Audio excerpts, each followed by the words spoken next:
اللهم اهدنا فيمن هديت، وعافنا فيمن عافيت، وتولنا فيمن توليت، وقنا واصرف عنا برحمتك شر ما قضيت، فإنك تقضي ولا يقضى عليك، إنه لا يعز من عاديت ولا يذل من واليت، تباركت ربنا وتعاليت.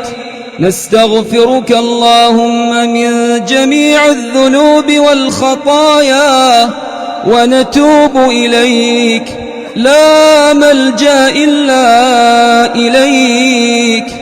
اللهم هب لنا عملا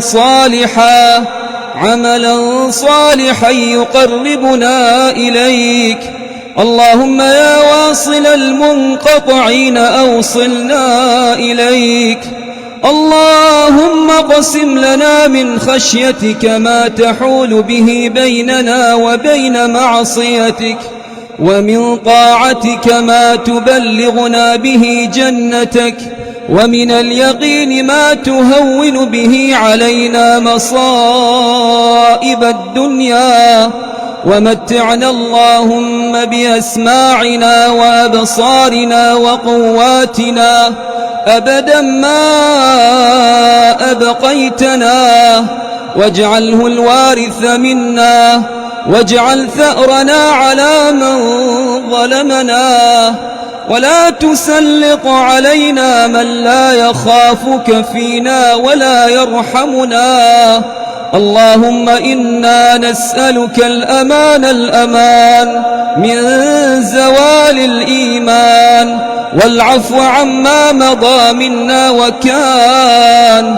اللهم كما بلغتنا شهر الصيام فاجعل عامه علينا من أبرك الأعوام، وأيامه علينا من أسعد الأيام. اللهم إنا نسألك في هذه الليلة المباركة ألا تدع لنا فيها ذنبا إلا غفرته، ولا ميتا إلا رحمته، ولا مريضا إلا شافيته. اللهم فرج هم المهمومين، ونفس كرب المكروبين، واقض الدين عن المدينين.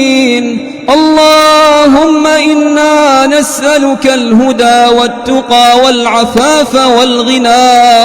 اللهم يا مصرف القلوب صرف قلوبنا على طاعتك.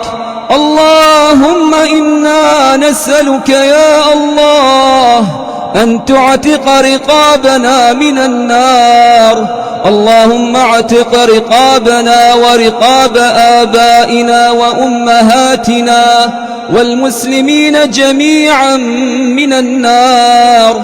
اللهم ارحم من فارقونا في هذه الحياة الدنيا.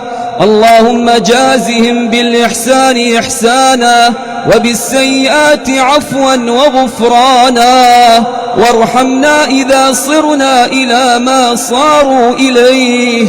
اللهم اجعل القرآن لنا في الدنيا قرينا، وفي القبر مؤنسا، ويوم القيامة شفيعا، وعلى الصراط نورا، وإلى الجنة رفيقا، وعن النار حاجبا.